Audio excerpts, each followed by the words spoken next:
Welcome to Clockmaster's Hour, a podcast connecting the past, present, and future of Caldwell County through oral history. I'm Brandon Gray, and I live in Lockhart, Texas. In this first episode, I'm joined by cousins and lifelong friends Velia Sanchez and Rosemarie Lockwood. Velia is the daughter of Cruz Garcia Sanchez and Adela Mayo Sanchez. Rosemarie was raised by her grandparents, Monico and Dolores Cisneros. As children in the 1940s, they attended the Navarro School, Lockhart's segregated school for children of Mexican ancestry and Spanish-speaking families. Before it became known as the Navarro School, it was simply called the Mexican School. It closed shortly following integration in the early 1950s. The first voice you'll hear is Velia. I did feel at a very young age a strong sense of injustice because I was punished for speaking Spanish. I mean, we were punished back then. You were not. Were you in Mrs.? I was punished too, but I never But thought it was because I was different. It was because we were speaking another. Well, yeah, but to me, that was what my mother spoke to us at home. That's how we learned. That's why we were speaking Spanish. Thank God we're bilingual now. We understand both languages. But now I felt from the get-go a sense of injustice for them to put me up in front of the classroom and have my cousin, because she and I were conversing in Spanish, Miss Bach, which was in third grade, made us go up to the front of the room, and she had us put our hands out, and she had us hit each other with a ruler and Put some gum. Yeah, or whatever. Gum on your nose, and you stand in front of the class. Yeah. I haven't heard of that one. Yeah. Put gum on your nose and make you... So there were different forms. Now the boys were punished a little bit more severely than the girls, but to me, my mother only spoke Spanish to us, and she was a very smart lady, and my father was a Texan. He was born and raised here in Lockhart. My mother came from Mexico. So I had the beauty of both cultures. My father was employed with Dr. Ross and Dr. Smith as a errand boy or whatever at that time. But he always spoke English to us too, So yeah, I had many, and me, Rosemary, I just would speak up, and say, that's not right, whatever. However, but I will tell you that the teachers were, Miss Bach and all of them were very good to us, but they were supposed to be. I mean, they were hired to teach the Mexican Americans, Oh, I'm sorry. Were the teachers white? All of them. All of them white. I guess I didn't think about that. No, Okay. there was no, we didn't have any role models in any profession here in Lockhart. No teachers, no doctors, no role models. They were all in menial jobs like errand boys, domestication, whatever, work in the fields, whatever.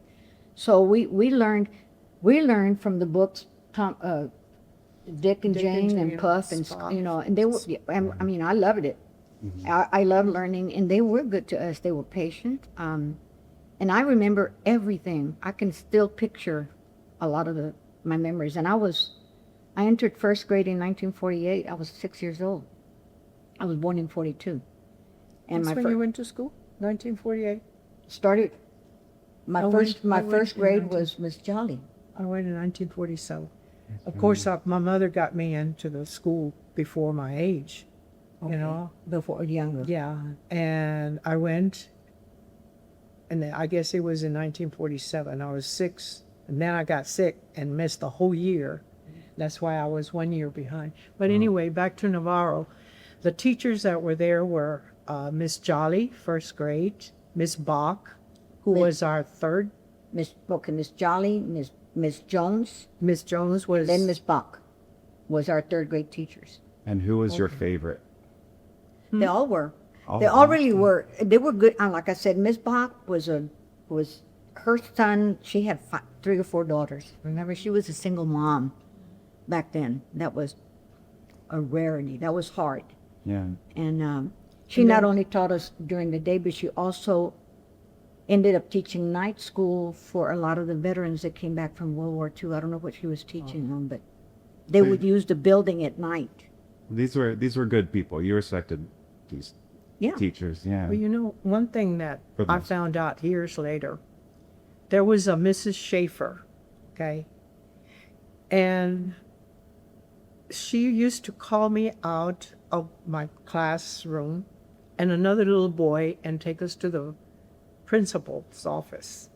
And I think this was because I couldn't speak English, okay? I didn't know why, but we were taken to this room and there were tables with a lot of little figurines, farm animals and whatever, and we were supposed to say it in English, whatever it was, you know. Many years later, my mother was babysitting for this lady, and I took her there, and the lady came out, and it was Mrs. Schaefer, okay? Now she was a Mrs. Buckner. And when I went and picked up Mom later in the afternoon, and I told Mom, Mrs. Buckner's name was Miss Schaefer, and she was my teacher. My mother said, no way. I said, yeah, she was. And she said, no, because she was a teacher for the retarded kids. Oh my gosh. And But you were not retarded. It was just a no, language and thing. I think, thinking back of what I was required to do was to repeat the name of these little animals. And I couldn't say sheep. I would say something else, or turtle, or all that. Those I remember so much. Well, you know, the SH and the CH is very difficult I for know. us Mexicans. I probably said, you know, the wrong sheep. Yeah. Anyway, so, no, I wasn't dumb, but for some reason, Because of the language? Yeah, because of the language. It must So have you been. started in 47. See, I'm a year younger than you are, so I started in 48. Yeah. And I remember Miss Jolly always had a bottle of Jergens lotion.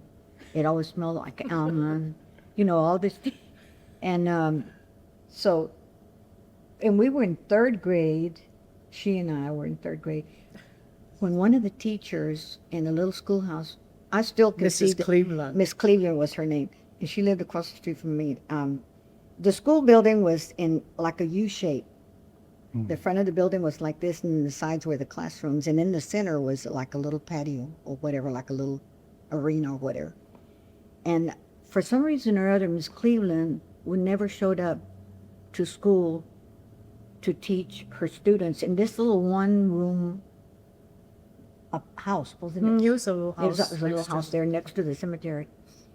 And Miss Bach would say, Rosemary and Velia, would you go? And we would go to Miss Cleveland's classroom, and we would become the teachers. We were sent as substitute, third grade, Imagine mind if you. a- We were got 8 and 9 years Yeah. old. And it so happened that her little sister and my little sister were in that classroom, and every time they would see us walking, they would roll their eyes because they did not want their big sisters to be there. And we became the We teachers. were the teachers in So they third trusted grade. you. Yeah. Well, evidently, that, you know, because they would send us down there, you know. And why they picked us, I don't know. You know, her and I. It was We were always together, you know. we would call him Mutt and Jeff, but she was very tall and I was very short, you know, and we were always together. Her dad, my dad and her mom are cousins, so we're Your parents are from Mexico, and my mother Mother's- was born in Mexico, but she was 5 years old when she crossed the border, and she came back here and she ended up in Martindale, and my father was already here. My father was born and raised here in Lockhart. He's an old Sanchez family.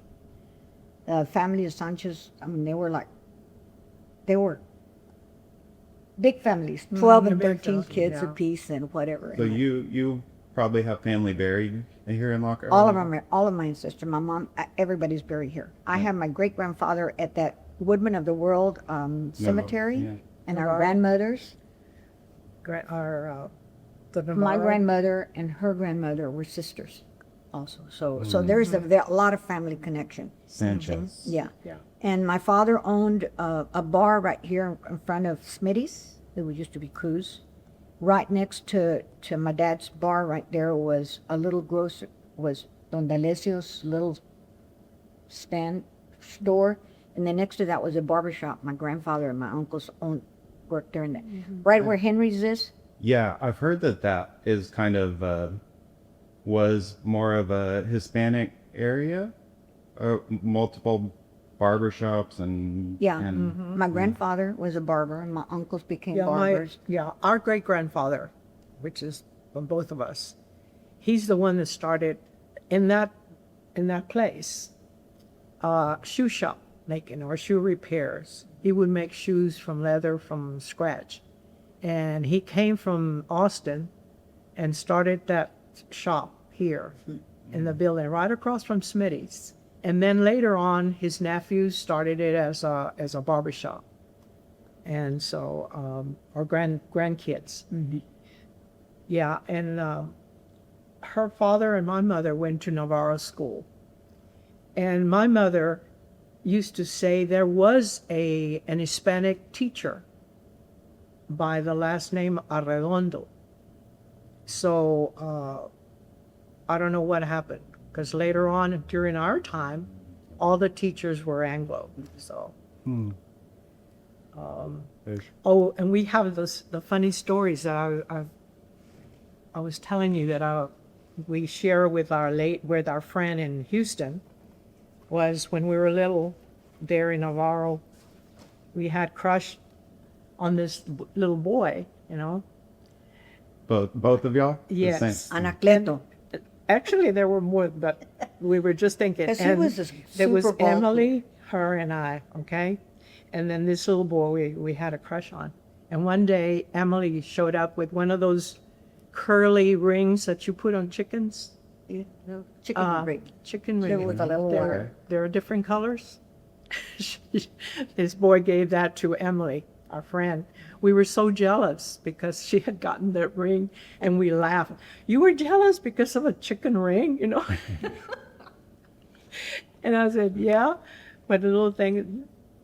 And another thing I remember was during recess, the government used to give us a lot of apples. Apples. I remember there was a crates big of apples. crate outside during recess, and we Yes. would grab apples. You remember Yeah, that, I remember right? that they used to bring Yeah. I guess to keep us from having scabies. I don't know what they were, Yeah.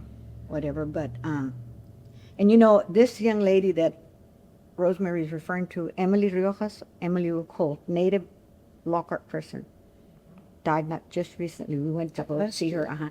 She became one of the outstanding principals. That she was an educator. An elementary school was named after her in Houston. She turned a what we call OSES, low socioeconomic school, from like stand and deliver. She brought it up, and she even had James Edward almost come in to Houston to go and speak to her senior class. She had more students from the ghetto, from the projects and whatever, that she was able to get scholarships to Cornell University and whatever. And she was given, the city of Houston wrote an incredible article on her just recently. She just died in July, right before. And her name was Emily Riojas.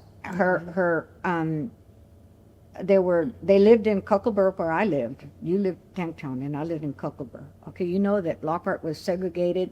Yeah, I hadn't heard the word Cuckleboro until recently. Cuckleboro Cuckleboro. And I was in Tanktown. no, I was not in Tanktown. I was in the hill What is that? up there north, off of North Commerce.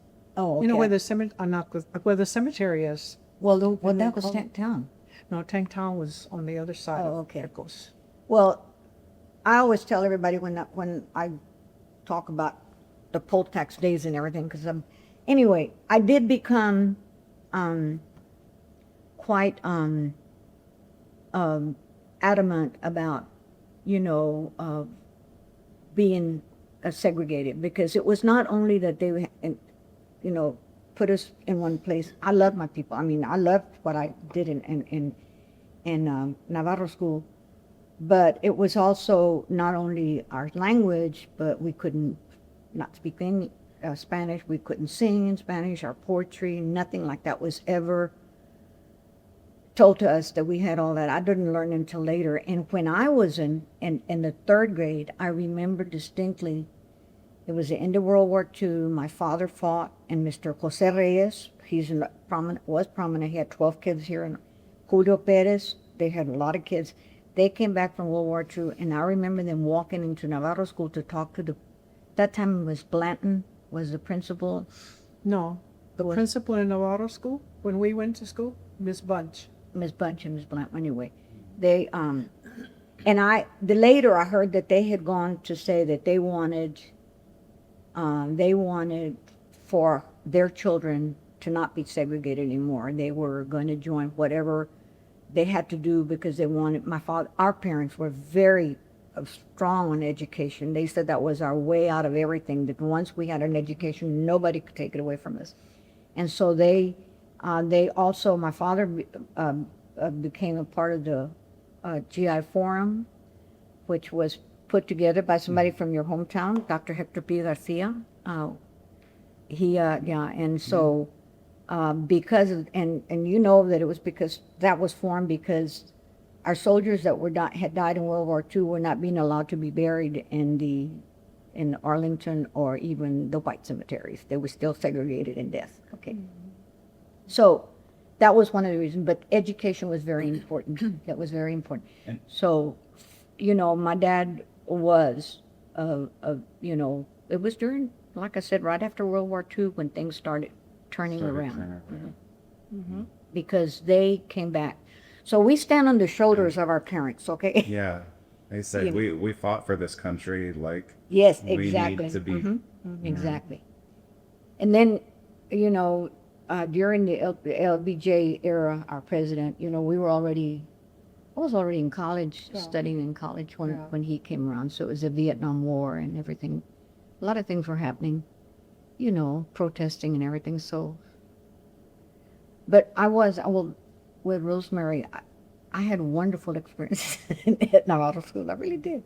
Navarro to me was really enlightening, I guess. I don't know. Well, I know probably for you, but for me, it was that just the way it was.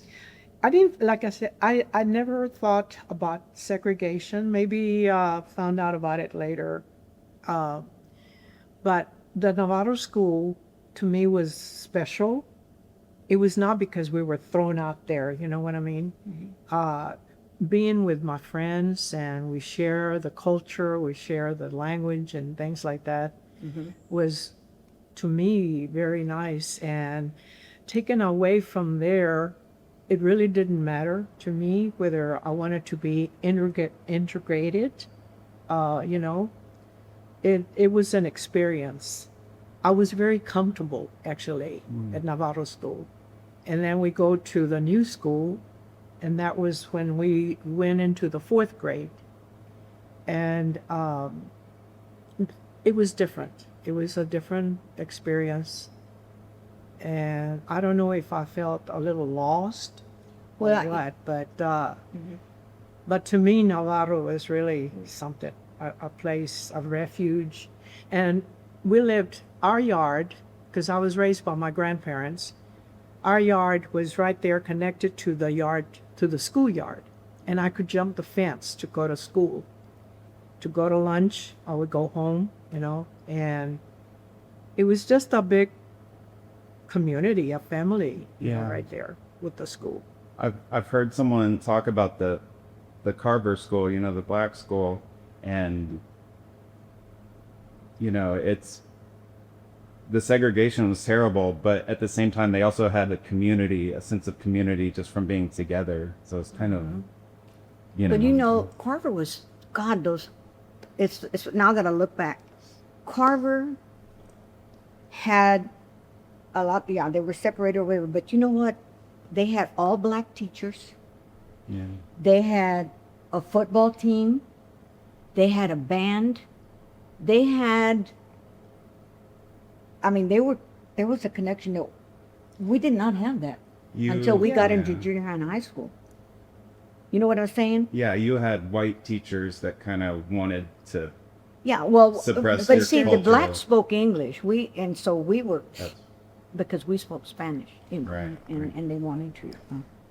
Even with the segregation going on, my brother one of my older brothers got to go to the high school with all Anglos, and he was the first football player. Gus. Oh, oh. Gus. And He was, I didn't understand. That's what it is? Yeah. Okay. And I said, God, that was way beyond the schools being separated. And he never went to Navarro. He went to the younger school. And he was Hispanic. Yes. So You know? because he was good at football. Isn't But he that was very something? tall and white. Look. Oh, come on. No, like her. I mean, no, they were tall. Let's get down to it. Are you saying that Mexicans are all No, short and no. Well, I'm Zapotec, Zapotec Indian. I come from that. But no, Rosemary, you were always tall and beautiful and light skinned, like she is. When I always had that golden hair. I used to make fun of her because we used to go to St. Mary's Catholic Church, and when the nuns would come and do catechism for us, Rosemary was always the angel that was going to walk all the communicants into the church, and Rosemary had those curls, golden curls, and she was tall and beautiful, and then the rest of us were short and following her into the church. I used to tell you all the time. And I don't, from what I hear, your uncles were tall and white also, and they were quite looking. I told you the other day that I thought you had some German blood in you, somewhere in there. I don't know. Did y'all grow up going to St. Mary's? Yes. Yes. St. Mary's Catholic Church. We had the nuns We come even from went to school there in the summer. every Oh, summer. really? The nuns would come from San Antonio, and we would have a catechism school, and that's when we learned how to say our Hail Marys and our confessions and everything, and they taught us. All those nuns would come in, and it was a great time. We had the CYO when I was a senior, and when we were. And the nuns loved us. Remember, they loved I us. wanted and, to be a nun. You know, we both. You wanted to be a nun? Until I found out about boys. Well, Sister Mary Paul went to Mom and told her that they were ready to give. They had a rosary and everything, those big old rosaries, and they wanted to take me as soon as I graduated. And Mom said, "No, wait till she gets out and whatever." So, no, I do. Stories about Navarro School and the now let's go back to what you were saying. Our first day when we got integrated, is it Clearfork? What is it? The school Plum Creek? That was the first day. I got into a big fight. You got into a big fight? It was humiliating because we weren't. I don't know whether you were there. I know Maria Mireles, Elvira. We were not together. We were not in the same school. In the same room. So my class was with Miss Grigsby, I can't remember what it was. But it was, the desk was also in U-shape, and the teacher was right by the door. Her desk was there, and all the Mexicans, all of us that had just, our parents, man, my mother, I remember, starched our dresses, washed our hair. I mean, we had to look spiffy. And so all of us Mexicans, Maria Mireles, me, Emily, Elvira, Gloria Ruiz, all of us were sitting on the one side, and on the other side was Lou Hill, Peggy Nolte, Carol Davis, Gladys Hoover, blah, blah, blah. All the little white girls were standing there. And so they said, okay, the start of the day, everybody stand up and say the Pledge of Allegiance to the flag. We had never been, do you remember us doing that in the Navarro School? I don't remember us getting up to do the I don't remember. No, we didn't have it because we would remember. And so everybody, we stood up and we were looking at each other. So we'd have to do what they do. So they started doing their Pledge of Allegiance. And the little white girls across from me, Lou Hill, Peggy Nolte, and all of them, all put their hand right up here. And so we thought that was something we had to do. So we all put our hand right here. Lou still reminds me of that. And then when we put it down, Lou Hill puts up her hands and says to the teacher, Miss, they cannot do the salute because they're not brownies. Brownies from like Girl Scouts. Well, I didn't know back then what the brownie, the brownie is step one. You wear a little brown uniform, and then you go to a blue, green, or whatever, up the ladder, and you earn your badges. Well, hell, we didn't know what brownies were. We weren't asked to be brownies. We were not. So, Maria Maria just kind of looked at us, man, like we blew it, and I was I was embarrassed, and I thought, it was humiliating for them to tell us that. And so at recess is when I went out there, and all of us got together. They were following out. I was the leader of the gang. I went out there, and I got Peggy, Peggy and them started running when they saw our faces. I think they thought it was like West Side Story. The gang, bad Mexicans were going to beat up. So, and years later, I reminded Lou at one of our reunions, and she said, Velia, I remember that. I am so sorry. I said, well, now that in retrospect I look back, they were not to blame. I mean, they were just repeating what their parents had taught them about them little Mexicans. Well, how did you find out about, I'm sorry. Are Go we ahead. No, getting you're off good. track? Yep. No. How did you learn about segregation at that time? I felt it. No, I felt it all the time, Rosemary. Even when I was living in Caldwell. I mean, I knew I had that since I was a kid, and I was in right next door to me on Nature Street and Caldwell was the Black Baptist Church, and it's still there. Next door to me was the black family that lived right across the street. Miss Peter North was over there. We were all so. My first English was I learned from the Negritos, the black people that lived. I didn't know how to say 50. I said 50 and all that kind of stuff. I spoke like them because that's what I would hear the little black kids that came out of the church to play with us. Jaime and I used to stand there at the fence waiting for the people to come out of the black church. And I always felt that, I mean, how do you think it made me feel to go down to Cruz Market and we had to walk in through the other door. We couldn't eat in this. We couldn't enter through one door. I sensed it. I felt it and that up against the wall they had the board was for us to sit and eat, and they had a knife on there with a chain on it. We weren't allowed to sit it. I mean, it was right across from my daddy's cantina, okay? And when I used to work at Gilman's, even when I was a teenager, I remember not being able to walk into Cruz Market at the white door, blacks and Mexicans all over here. And to think that it was the guys that were making the barbecue and the sausage were all our relatives. It was, well, you probably don't know, because my father had his bar right across the street, and we knew all that whole area. Well, I was just going to say the Baker Theater is also has two separate. That's what the entrance on the right used to be. There was an alley. There's an alley right there, but we used to, my dad's cantina was right there, and we used to go get the money from him and to go through that alley to get to the Baker Theater to come see our movies every Saturday. So you went through the back? To the back? Oh, okay. Well, okay, so there's... I know the alleyway. Yeah. Okay, I walked it the other day with my kids. I brought my grandkids over, and I said, I used to walk to Sally where my grandpa, your grandpa used to have a bar. But I don't know why, I just always felt that we were set apart because we were different.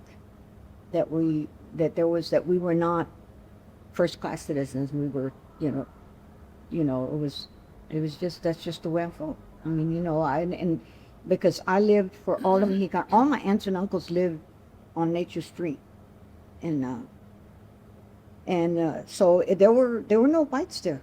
There was only the Mexicanos and the Negros. And then we went to Tantown. Tantown, did you ever see any white people over there? Nope. No, just blacks. So just the fact that they put us in a separate barrio, not like, let's say, South Texas, where y'all are from, where you're from, or even Laredo, where it's more of a class thing. The poor, the haves and the have-nots. But there was not really that much bigotry. There weren't hardly any blacks over there either. I don't know about Corpus. Did y'all have a lot of blacks too? Not a lot. No. No, and I'm not saying it was a wonderful learning experience for me. I mean, and the fact that even in high school we were tracked. We were told you take homemaking and shop and whatever, you know, because you have there's no, we don't see that you're going to go to college. What? I'm sorry. No, I don't know why. All I know is our salvation for those 18 of us that graduated from high school in 1960, Dr. A.L. Weinberger. Remember him? Mm-hmm. He was a counselor, and he was also my geography teacher. And he a- called us in, all of Mexicanos. I don't know where you were, but he called Emily and all of us, Severo, Rosa Carrizales, all of us. We went in there, and he says, there is a government loan right now that you can apply for. He told me It's about called the that. National Defense Student Loan. It was passed, I think, was LBJ? I don't know who it was. But anyway, he said, you can apply for it because you don't have to have an A average. You can be, he says, but they're looking, if you're going to go into math, teaching, or the medical field. Those three areas, there was a need for in science or something like that. So he said, here's the application. Take it home, show it to your parents. If they don't know, he just assumed that our parents couldn't write. My dad could. He says, they can't put the safe, just tell them to put her next and I'll sign it. So because of Dr. A.L. Weinberger, I got a government defense nurse, and with the criteria for that was that if you go into teaching or in the health medical field, that when you graduate, you do 2 or 3 years working in a low income area where they were having trouble getting doctors and teachers and whatever, and you don't have to pay back the interest. I mean, if they loaned you the money, low interest, but if you went and worked in these low income areas, then they would forgive your loan, you know. So I took it on. And Yeah, he gave me that information. Mhm. I didn't go to college there. I went to college later, but because my grandmother didn't want me to go. Shoot. But, yeah. What, But anyway, you have any questions? well, was Navarro graded, like, what grades was Navarro, or was it? First, second, third, fourth, and fifth grade. The fifth grade was Miss King. Was there sixth grade? I don't think so. No, it was only that I remember, okay? First, second, and third. Because when we were supposed to move to fourth, it was in a new. Now, who was the fourth teacher? I don't remember who the fourth grade So, teacher. was it in the shape of an L? No, it was a U shape. There was Oh, a there U, was one. okay. It was. This is the front, and these are the sides. And then we were. I remember There was these- a lot of concrete in the middle. in the where we that was played jacks. yeah, and- and jump rope. Yeah. And then the field where they played softball Baseball, and yeah. baseball, yeah. And then they had a big seesaw out in front of the school. And one thing my grandma advised me, don't you ever get on that seesaw, you know? And it was one of those, it was huge, or maybe because we were little. we were little too. To me, it was huge. Well, what do you do as a kid? They tell you not to do. You're going to do it, right? So I got on that thing. And my little friend was at the other end, and I'm way on top up there, and then she bounces, and I fall, and I land on my face. That's why no. I have a black tooth. I still have it. And, of course, they took me to the principal's office, and they put all that iodine, that red stuff on. And I have to go home with all that stuff on my face. And that's how my grandmother find out. Of course, I got a spanking on top of that, for getting on the seesaw. But I'll never forget it. well, those are that was Yeah. traumatic, And then there was a field on the other side in front of the school where the girls used to play softball. And behind the field was a patch of cactus, Don't tell me you went in there. No, a cousin of mine was playing softball, Dolores. And she was going for the ball, and she fell right into the cactus patch. It took a lot to take all those thorns out, but I remember that. And then on the other side, there's the cemetery right next door to the school ground. And then behind that is what we call the forest. It was an area, I don't know how many acres, but it was all tall trees. And we used to go out there and play, and we call it the forest. Do you remember that? And I envisioned little fairies, you know, in the forest. Yeah. So And then, but you had to go through the backside of the cemetery to get to that area. so behind the cemetery Yes. is kind of where the And Yeah. I go there once in a while, and the trees are still there, but there are some homes now. Around Did that- the I- cemetery from where the school was, Mm-hmm. there was a cul-de-sac with a family of, that's where Nacho Cuellar. Oh, at the end of At the the road. end of the road, there was a cul-de-sac that At the end of- Maria Valdez and her family lived there, and the Ramirez, Guti Ramirez, and his grandmother. There was a whole family. They were all related. The grandmother and two daughters or whatever. Mm-hmm. And Guti, Agustin Ramirez, went to school with us. He was in our class. Mm-hmm. Guti became very famous. He got a band and became a singer, and he's still singing. He's a little bit older. My sister, when He's still old. when He's Bucaro still- meets up with him, he says, what about Velia? Where's Velia? Because I don't know.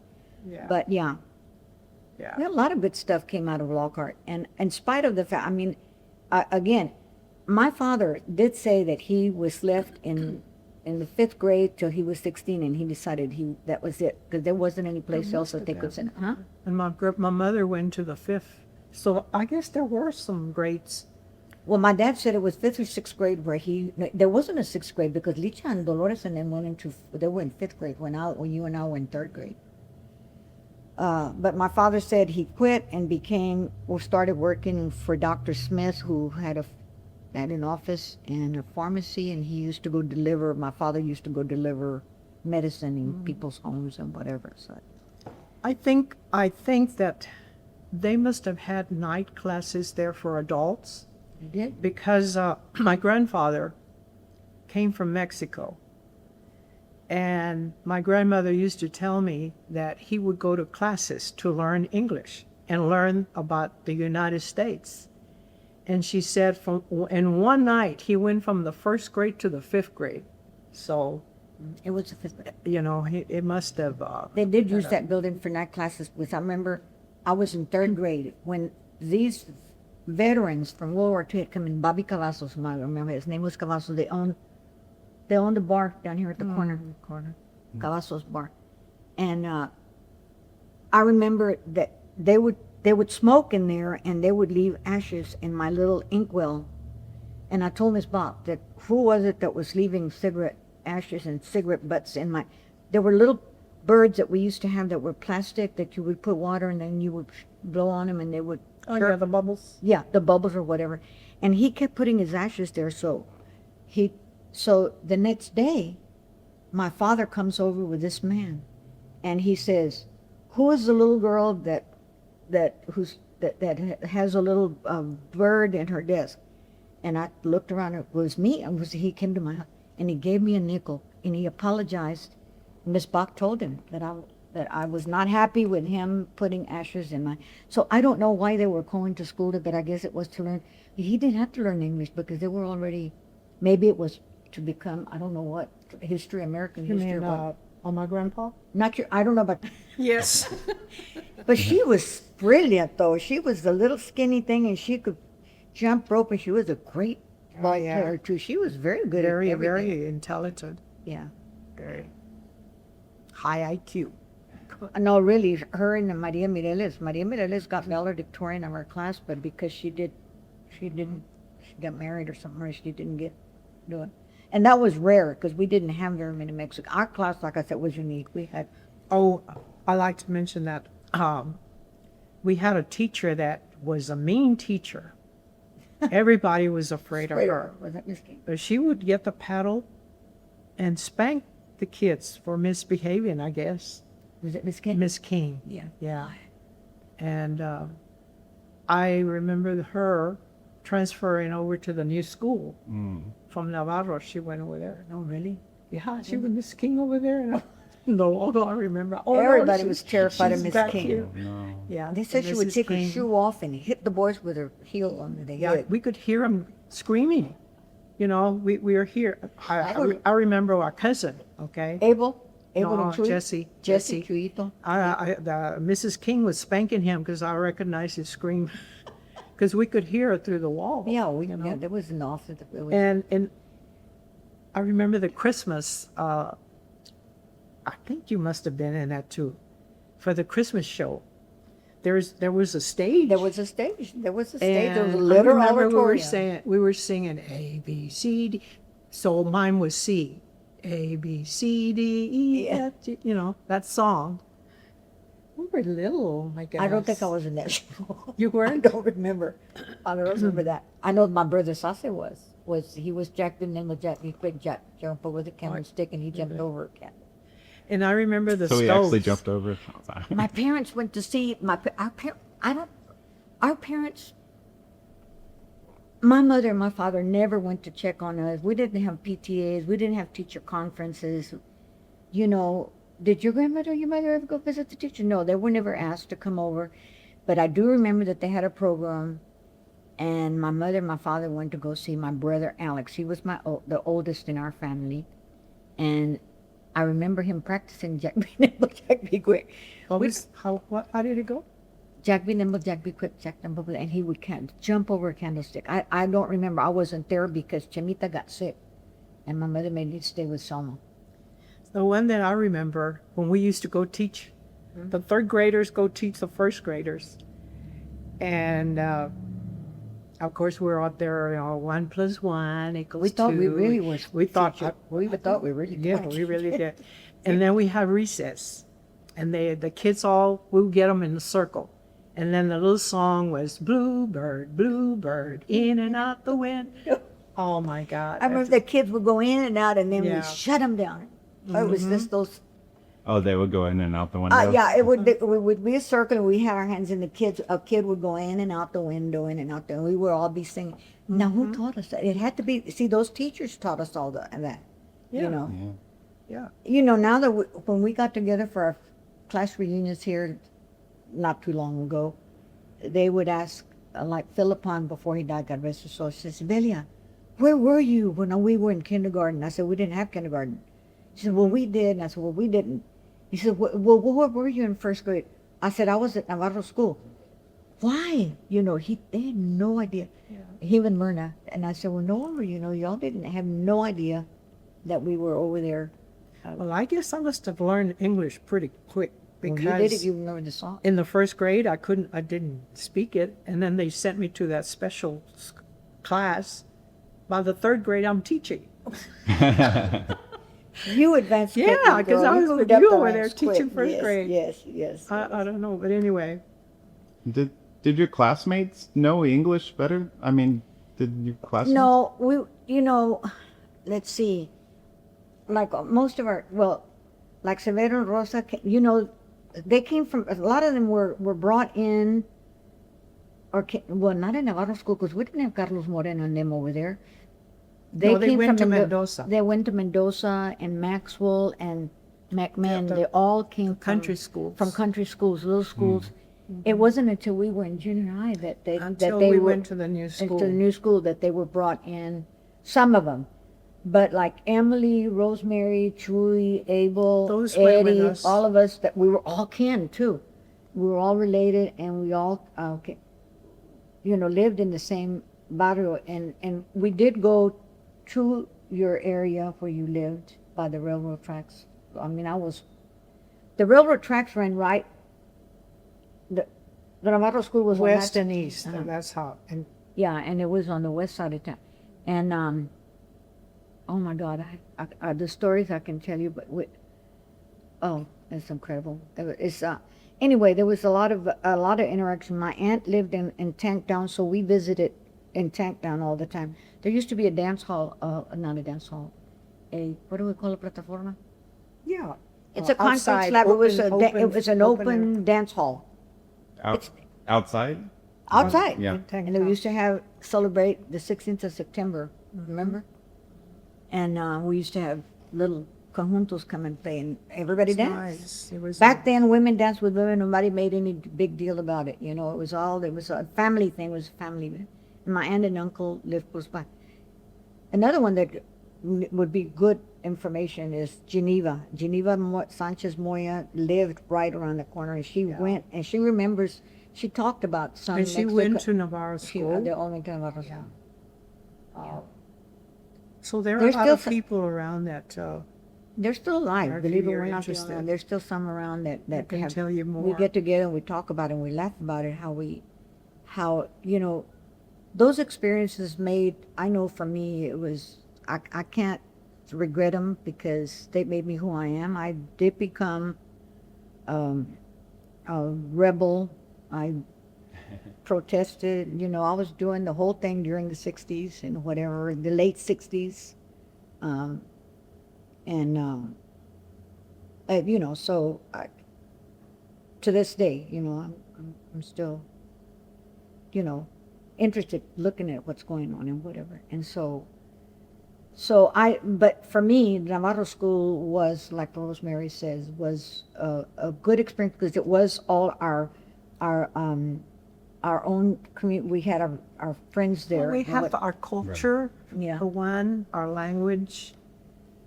And one thing that I remember also is that, which is very popular now, the tacos, okay? What? A tortilla taco. Back God, then, yes. for some reason, kids were ashamed to show their taco. Yeah. And they had this, Paper bags. the brown paper bag, and they have the tacos and then be there hiding like this. you Yeah, know. it was like, see, this is what I'm saying, that we were made to feel ashamed for that. But Okay? no, but this is Navarro School. Okay? I know, We're but all still, Mexican. but still, who was it that would bring buttercrust bread in the sandwich with, Probably able. Abel and La Güera Montoya? Yeah, And she'd because take out her their sandwich, parents, all white buttercrust bread, their and she would parents eat had it a like grocery this. store. Like, see, we were supposed to be ashamed of our tortillas. And I we were- I didn't take a lunch because I just You went lived down the across street? Yeah. the No, we fence took a lunch. to home, you know. We took a lunch. Yeah. And then there was a little store then on Lima's right there by Tank Town and by the school yeah, right that there he by would the- make hamburgers. He was an entrepreneur. He came from Mexico with his little family, opened up a little hamburger stand there, a little store, sold snow cones, the hamburgers. We used to go there to go. I didn't because we never had any money, but And I know that the square you talked about that area where Henry's is. yes. Did you mainly stick to that area, or did you feel welcome to go in the square in general? Oh, yeah. I mean, we could walk around, whatever, but like, for instance, we couldn't, I mean, yeah, no, now, when I moved out of Kuckelberg, we ended up over by the high Rio school. Rio Grande Street, which is not too far from San Antonio Street. And it was an all white.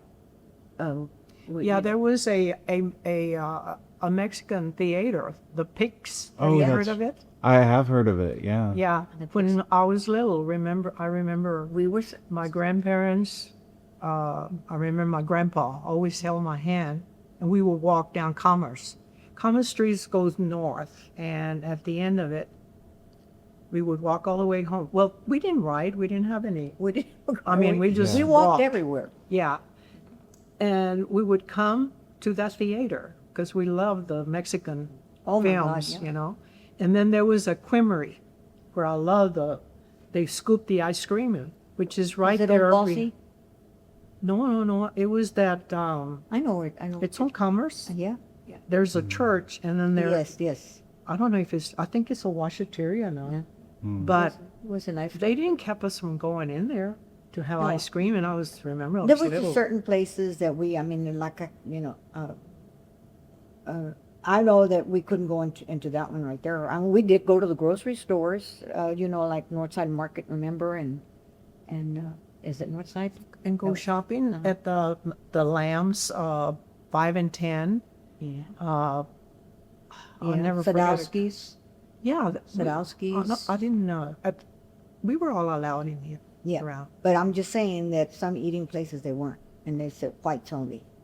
And you can look at the history. Throughout even what decade are we? No. After when we graduated, it became okay. I Right. know that my sister, who was 3 years older than I, she graduated with a class of '57, and I remember Mr. Hooper or Mr. Schultz was their band director, and they went on a field trip. They went to go play and they stopped, or they were going to be taken to a skating ring right over here, and when Alicia and Dolores became a real rebel. I mean, Dolores, her cousin, just was very Too extreme. She was angry all the time because they stopped at that to let all Mr. Hooper was going to let all the band members go in there and go roller skating, and they said they couldn't because all the Mexicans couldn't get there. So Mr. Hooper got everybody back in the bus, brought them back. You know, there were still places like that. Now, by the time we graduated from high school, you know what we did? I'll have to tell them. Our senior year, there was a newspaper, the Post Register, and on the social page it would say, senior party for Mesdams, Lou Hill, blah, blah, blah, Coke party for this. They were doing senior parties at the end of the year. We were never invited. We were never asked the seniors to go, okay? Oh, we never invited them either. No, because, and what did I do? I said, you know what? We organized. We're going to organize and we're going to do our own. And Maria Mireles took September. She lived out in the farm in the ranch, and all the Mexicans in my class, we all went, rode horses, had a great time. We created our own party. October was my turn. I had a Halloween party at my house, and everybody showed up at Halloween, our Mexican friends. November, you were in Christmas. You had a Christmas. Yours was Christmas. I think Berta Perez was somebody. Elita was, I remember, was Valentine's. We took Each month we we organized. Mexican. That's why our class was so special. But I didn't, again, okay? I don't know where it came from, but Yeah. Well, I just want y'all's authentic, you know. No, I'm not and- trying to and- guide it and- one and- way or and the other. Her I just- experiences, she's always been real sweet. Yeah. She was always a very, soft person, and so. yeah. What I'm saying is, it never bothered me to not be invited to the other girls' parties, you know. I was very comfortable with our group, you know. Yeah. And I said, well, where was I, about all this other feelings, of being left out. I didn't feel like that. I just felt like I'm more comfortable over here. Nowadays, you have cliques, people form their little cliques because they feel comfortable with that. And maybe that's how I felt back then, Dolores and I, my cousin, we had the discussions, about this feeling of being left out or being discriminated against or whatever. But I said, I just didn't feel it, There was mention that at this theater that we were separated, again, were segregated or discriminated, that we were only allowed upstairs. And I said, Only the when blacks. I started dating, we didn't go upstairs. And we No. were sitting downstairs. And the reason I remember is because the kids from upstairs were dropping ice on us, on my head, and popcorn. So I must have been sitting downstairs. No, we could sit downstairs. The ones that were, it was The black. Mexicans and blacks. The blacks had to be up there. It was the black. There was a balcony, and the blacks were up there, and the Mexican. No, because I remember going to that theater. I still can hear the little newsreel when they're showing the World War yeah, II the films, the in-between. Japanese planes, and the newsman said, and the Japanese, blah, blah, blah, blah, blah. And I remember the music, da-dun, da-dun, da-dun, the marching band that we saw. I mean, I still have a vision. And When then we the have Indians cartoons. and the cowboys. Yes, and so, but we were segregated. The Mexicans were down here, and the blacks were upstairs in the balcony.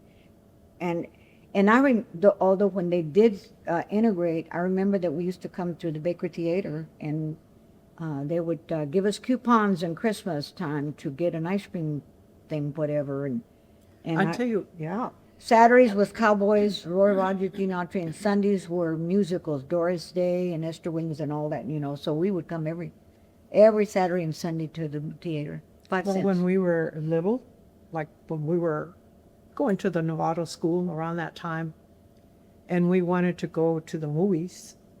And I think for me it was the Pix, and then later the Baker Theater. We would be given a quarter. And with a quarter, we could come to the movies, get a Coke and popcorn. That went a long ways, 25 cents, you know. So you enjoyed both theaters. The what was it Yes. called over? The Pix. The Pix. Pix. And Mr. Pewitz was owned both of them. Mr. Pewitz, I know that was his name. Wasn't one of the two of his daughters married to one of Bilo or one of No, the Baker. the Baker? Okay, Yeah. They owned the Baker they owned the Theater. Baker deal. Well, he also owned the Pix. Mr. Pewitz did. He was Okay. owned. I guess I'm curious. You saw Doris Day musicals and Roy Baker, Rogers. at the Baker Oh, yeah. Theater. And then what kind of? Do you remember any of your favorites? Yes, Of the Pix? and the Pix Theater, it was all Mexican movies. That's Yeah. where we saw Antonio Aguilar, and they were Pedro bringing Infante. Pedro Infante. They were Mexican stars from Mexico and singing and all that. We used to, and when they shut that down and we didn't have a theater, Mr. Ruiz opened that little Yeah, the little theater right here. They just knocked it down, and it was made with metal sidings little and tin place. there was a little tin- Oh. I don't know about that one. Okay, it's there. The platform is still there. We laugh about it because it was the seats were like church benches and there was gravel. But we would see Mr. Ruiz. Still is. I think he's still. I don't know whether he's alive or not. But he lived in San Antonio and would come when his family was here. And he was an entrepreneur. He had businesses, and he opened up that little theater for the Mexicans, and he opened up a dance hall for us deep in Cuckelber. It's down by the Latino. and the Latino.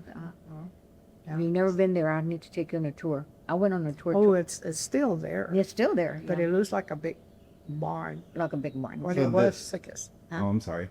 The theater that you said had the church benches. Where was that? one? Okay, so let me It's see on the where I east was. side. So you go across the street at 183. Go down as you turn. It's it on Br- Commerce. The Pix. The No, Pix no. Theater. He's talking about There's no. also a smaller one. The or- smaller one. So if you cross 183, go down 183 down that road, and you go and you turn like as if you're going to Cuckelber, and it's right on the list. I wish I could take you because it's still there. I was driving by there the other day, and I said, I can't believe they took it down, because that brought a lot of memories. I remember taking my mother. I mean, all the Mexican people. It's just like in our church, we would have a Mexican priest come and give mass in Spanish at 8 o'clock for all the Spanish speakers, and then they would have English for all the rest of us and whatever, But Mr. Ruiz did own that theater, so-called theater, because it was a tin metal with church benches and gravel, and would bring all those movies from I don't know where he got them. Mr. Reese. R-U-I-Z. Greece. Jose Ruiz. Reese. In fact, his sons are still living here. It's Oh, Philip Ruiz, and he's I think Philip and Rudy. Rudy, he had 3 boys. Rudy, Philip, and another one. I don't know. 3 boys. Did he own Pix also? No, Okay. no. Mr. Ruiz did not. He built that little place right there. I don't know whose property it was. Whether it was he just. But he opened it because it closed the Pix. Yeah. And So, so the Mexican movies could So we could continue. see Antonio Aguilar and all Yeah. that. That's where I learned how to sing too. Because you would sing along to it or Oh, sing God, it yes. at home? Or? We learned all those songs. She and I used to sing a lot. In fact, she and I would do duets, and we would go to Jamaicas, it's called church bazaars, and they would ask us to sing, and we could. But back then we were singing all English. We were singing what was the brothers, the Everly Brothers. We were singing all the songs from the 50s. The Fats Domino and Doo Wop. Oh, that's in the 50s. in the Your teens, your teenagers then. Yeah. late 50s. Yeah. I would say that both of you have a good memory. Or do you think you have a good memory? Or do these kind of memories just come come back stronger as you get a little older. The whole myth about being an elder, hon, I will tell you right now, they say, that is just, that as you get older, you have, your short-term memory is the one that you lose the most. The long-term memory stays with you. Yeah. So I can remember a lot of things from what I do. My sister Ruth says, how can you remember so much? Kuka, my sister, did remembers nothing. You know, you and I, we used to hang around all the time. On Sundays, we'd go cruising up to the state park, and we'd have our little sisters with us. And because we weren't allowed to go just by ourselves, so we would cruise, and I would drive our cars, well, I don't know, whatever. And, but I can remember a lot of I was 5 years old when we moved out of Cuckelberg. I was turned 6 when I moved to North Uruguay. And I remember my mother never telling me that when I was 6, that today you're going to go to school. I saw my brother and my sister getting ready, and then my brother says, you better get ready because you're going to go to school. And I said, what? And I was so excited. And I was 6 years old, but I can remember back to when I was Like 3 if it years was old. yesterday. Like it Wow. was yesterday. I mean, I can remember the house the way it is. I can remember all my uncles, my dad's brothers, and all all my cousins living there and whatever. And I don't know why I can remember all the way back then. I can remember the school, the rooms, the desk. Yes. You know, you have the desk and you We lifted lift it up. up. Had the little inkwell right over here, there, you and the know, pencil and thing. then I remember the glue. I used to like to smell that glue. Yeah. Oh, you were already sniffing. No, girl. no, you know. And what else?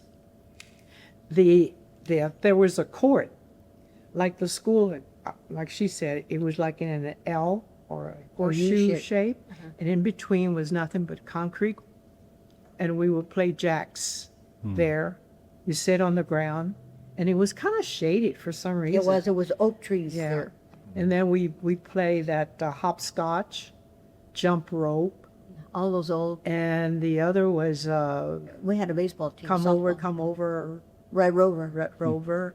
We played all those games that no longer. Some of those trees might be the same trees, honestly. Well, you know, I'm tempted. I think I've so. gone back down there. In fact, We could probably go yeah, there. we're going to go and visit the cemetery because her grandmother and my grandmother are still. I mean, we're going to go check out because she does a lot of genealogy. And I love studied genealogy. Yeah, genealogy. and so we're looking at our ancestors when they were here, when they came. There's still a lot of information that is not written. There's a guy here, Yeah. Bryce.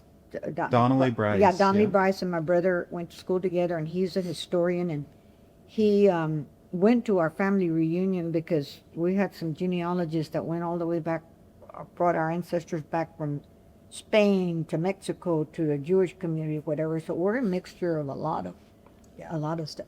So yeah, Donnelly Bryce and my brother James lives here now. He came back to Austin. He grew up, left, and went to California and got married, and then came back. He's married to Nell Bozard, they were both high school sweethearts.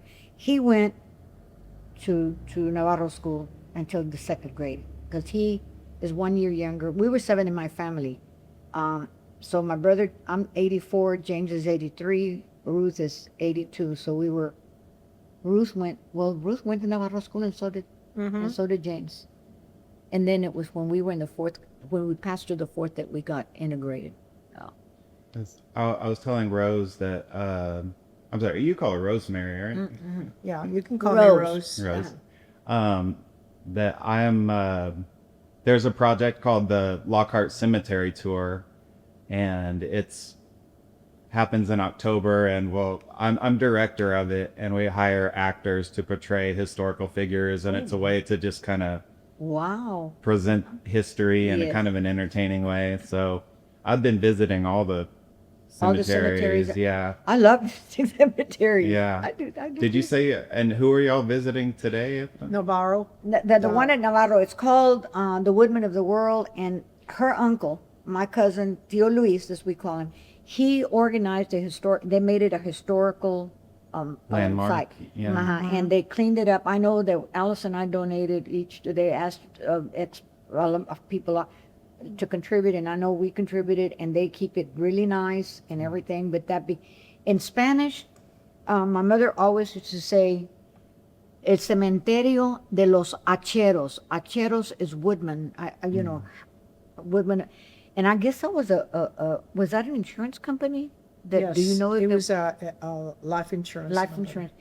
And so my great grandfather is buried there. My grandmother and her grandmother and my grandmother were sisters. Would I be intruding? Are you going after this? Yeah, we're gonna go eat and then we'll go touring around. Would I be intruding if I met y'all at the cemetery? Oh no, do you? Because then we can walk you through the grounds, all the grounds.